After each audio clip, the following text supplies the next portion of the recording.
जन्मोत्सव असल्यामुळं आणि आमच्या या ग्रुपवर ह्या गोष्टीचा उलगडा करण्यासाठीच मी आज हरिपाठाचा अभंग निवडला। आपल्या धर्मग्रंथाचे दोन भाग पडतात। आपले जेवढे धर्मग्रंथ आहे, वेद शास्त्र, पुराण, शास्त्र, 18 पुराण, उपनिषदी, हे जेवढे काही धर्मग्रंथ आहे याचे दोन भाग पडतात। प्रथम भाग श्रुती आणि द्वितीय भाग स्मृती। या दोन विभागामध्ये आपले संपूर्ण धर्मग्रंथ विभागलेले आहेत। तर श्रुती म्हणजे भगवंताची वाणी। आता बघा बरं, भगवंताची उपदेश केला त्याला म्हणतात हंस गीता। आपल्या हिंदू धर्माचा सगळ्यात पहिले ग्रंथ नंतर हंस गीता।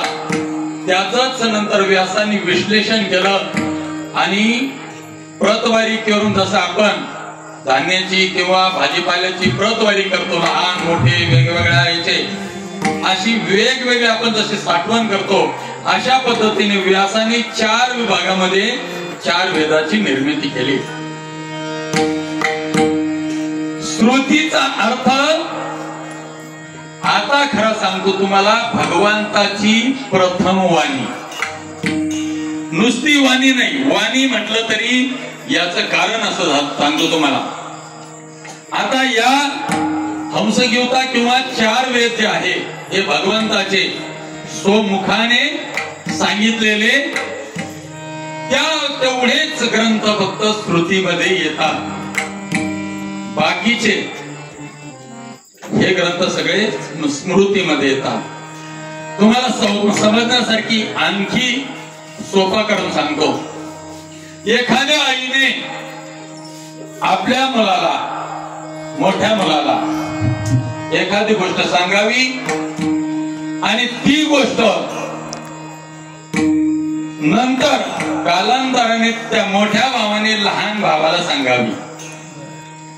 बघा, आईने ज्यावेळेस मोठ्या भावाला सांगितली ती झाली प्रथम वाणी, आणि मोठ्या भावाने लहान भावाला सांगितली ती झाली द्वितीय वाणी।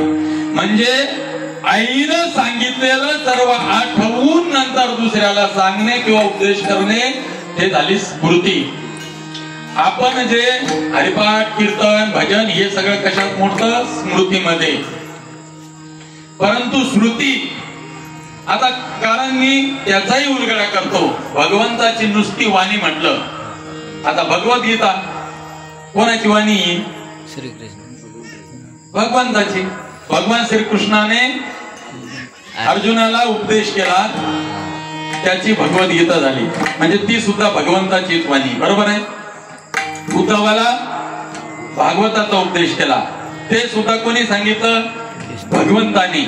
भगवंतानी ते जरी सांगितलं असलं तरी ती भगवंताची झाली द्वितीय वाणी, कारण त्याच्या अगोदर भगवंतानी हंसगीता किंवा वेदाचा अगोदर उपक्रम राबवला असल्यामुळे ती झाली सुरुवातीची प्रथम वाणी आणि ही झाली द्वितीय वाणी। म्हणून भगवंताच्या प्रथम वाणीला, आता बघा, हा जर वेगळा विषय नसता, श्रुती म्हणून जर वेगळा विषय नसता, तर मग वेद, शास्त्र, पुराण किंवा प्रमाण, श्रुतीचे वचन, श्रुती म्हणायची गरजच नसते पडली। जर वेदच जर श्रुती असते तर श्रुती म्हणायची गरज पडली नसती। आणि अशा या वेद, शास्त्र, 6 शास्त्र, 4 वेद हे सर्व तर प्रमाणित करतातच, परंतु भगवंताची माझी श्रुती जी वाणी आहे ती सुद्धा त्याला भक्कम पुरावा देते की एक नारायणाचं नामच फक्त जपा, तेच खरं सार आहे अभंगाचं प्रथम। वेदशास्त्र प्रमाण, वेदशास्त्र प्रमाण, श्रुतीचे